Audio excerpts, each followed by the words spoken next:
All right, hello, friends and tractor lovers and just general people curious about what we're doing here. So, I'm here with another how-to video. This how-to video is going to be on adding hydraulic lines to a tractor. Of course, the same process will work for an implement or anything you want to add your hydraulic lines to. Now, I guess I better sit down here. I've got three different ways over the years I've done this. Actually, when I first started, when I was a young kid, I actually just used some of my mom's black thread. Thread looks fine. It works okay. It's not the best in the world, but if you're maybe a young guy and you don't really have access to go out and get other things and your mom's a sewer, see if you can borrow some thread. It will work great for that. Now, the second thing I moved on to back in, I don't know, 20 years ago, is steel wire. Now, this is 28 gauge steel wire. I purchased this 50-foot spool the better part of 15 to 20 years ago, and I still have quite a bit left. A little bit of hydraulic line goes a long way. Now, this has some advantages and some disadvantages. Advantages are it's stiff. That's a good thing sometimes because you can form it how you want. So let's say on this tractor, I'm pretty sure I just cut this a little too short, but on these tractors, these internationals, your hydraulic line runs something like that.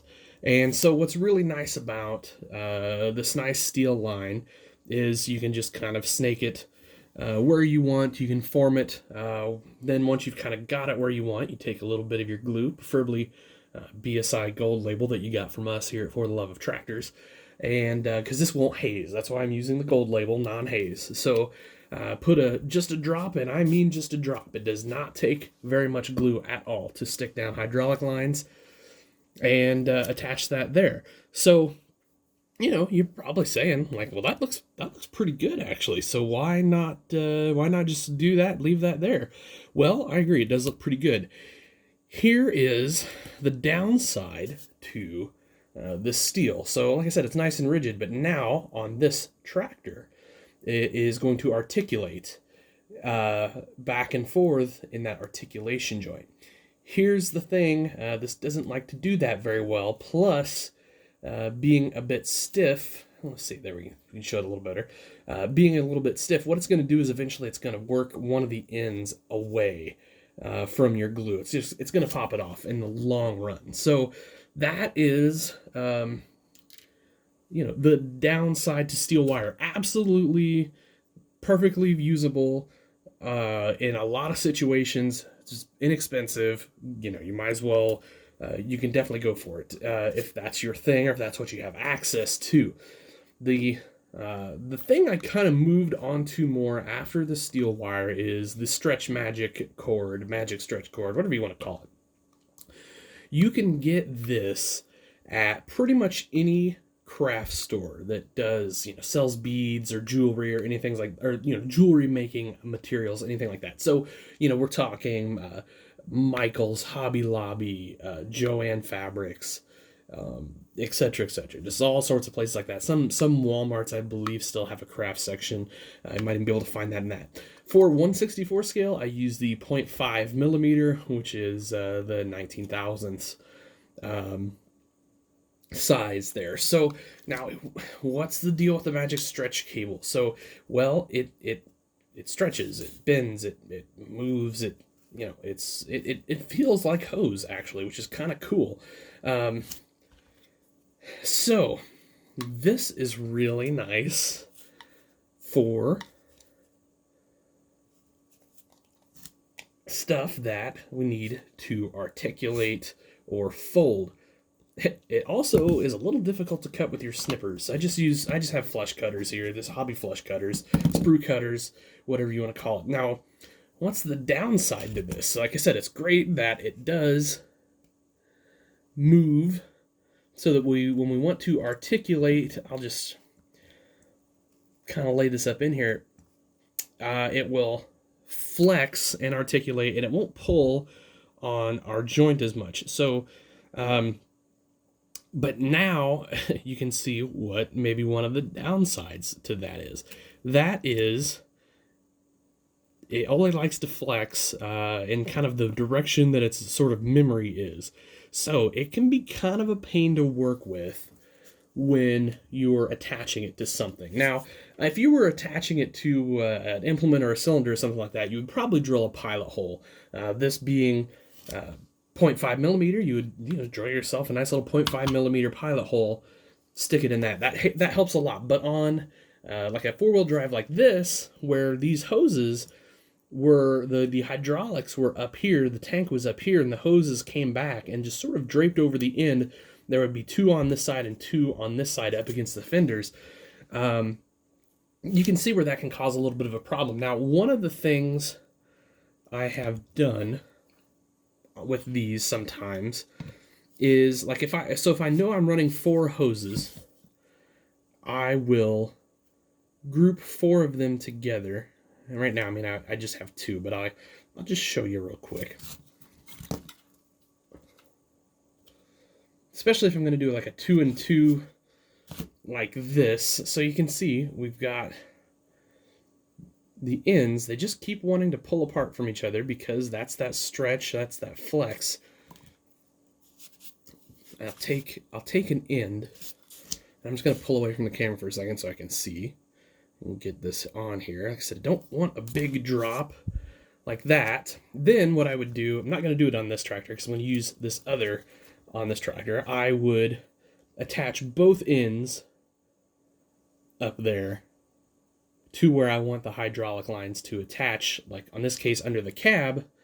See, then I can kind of route my individual lines, if that makes any sense at all. I know it's not showing up particularly great here on the Magic stretch cord thing, but then you can route your individual lines. Now, one of the downsides to this I found is a lot of times you have to do like a little bit of tack glue. So you have to kind of tack your, like if you're almost tack welding, you have to put like a little bit of a dot and then there and let that stick. And of course you'd have to hold this for 5-10 seconds, something like that.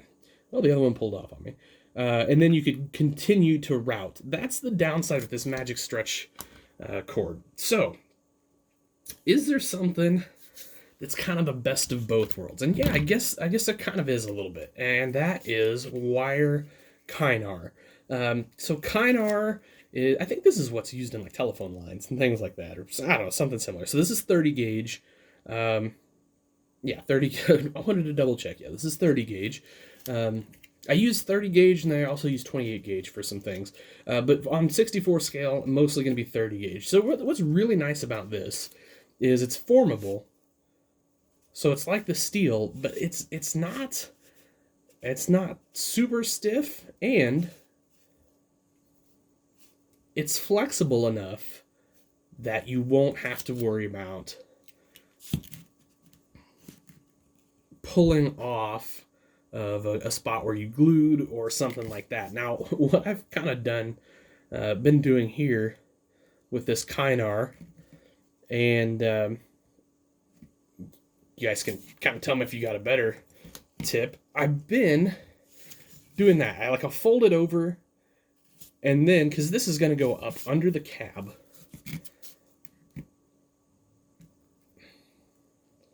I'm starting to wonder if my snippers are the problem here with cutting, and it wasn't just the Magic stretch cord.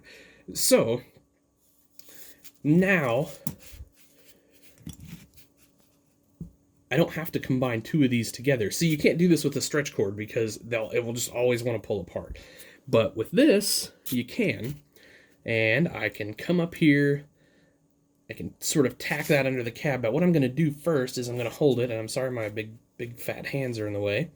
And I'm going to go ahead and form this contour to the back, because if I get that folded the way I want and sitting up in there correctly, I won't have to hold it as much. I can kind of tack my glue up there and not have to worry about Ooh, got a little bit a glue bubble there that we will have to clean up later, that's for sure. And I'm just gonna take these and just press up under that cab. Okay, I'm gonna let that dry for a minute or two. I knew I was gonna mess that up. This is I like doing these how-to videos like this with one take. That way, one, I don't have to edit a whole bunch, but two, you can see that stuff isn't perfect. Like, it's building farm toys. I'm not perfect at it, and stuff goes wrong sometimes. Okay, I got my hydraulic hose there. Okay, we're gonna let that sit just a minute, and then we'll try and articulate it and see if anything goes awry here. So the second set, which I don't, I won't run on camera. It's no big deal.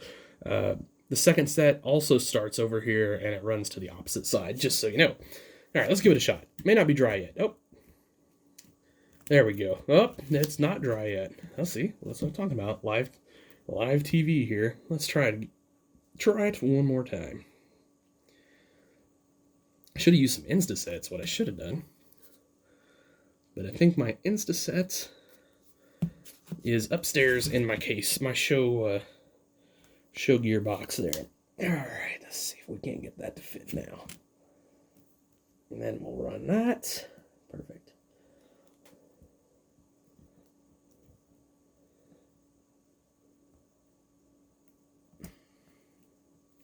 Huh. Well, it stuck to myself very well.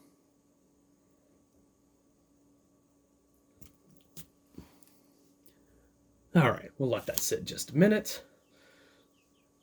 Actually, I'm going to pull this closer real quick, guys. I promise no funny business going on here. I just need to see what's happening here a little better.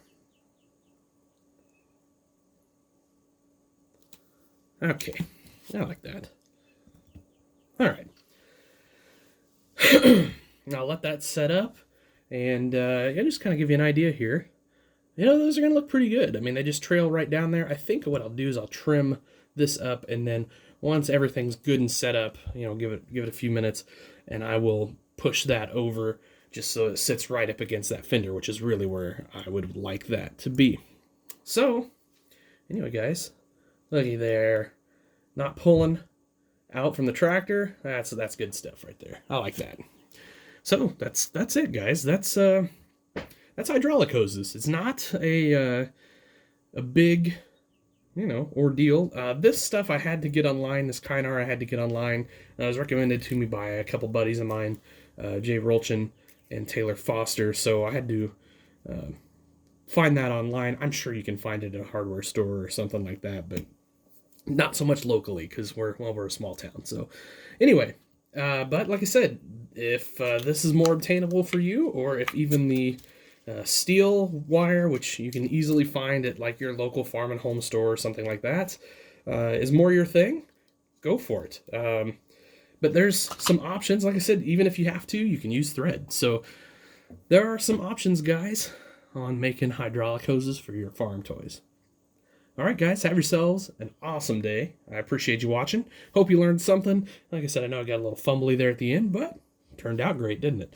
So have yourselves an awesome day, guys. Happy tractor hunting.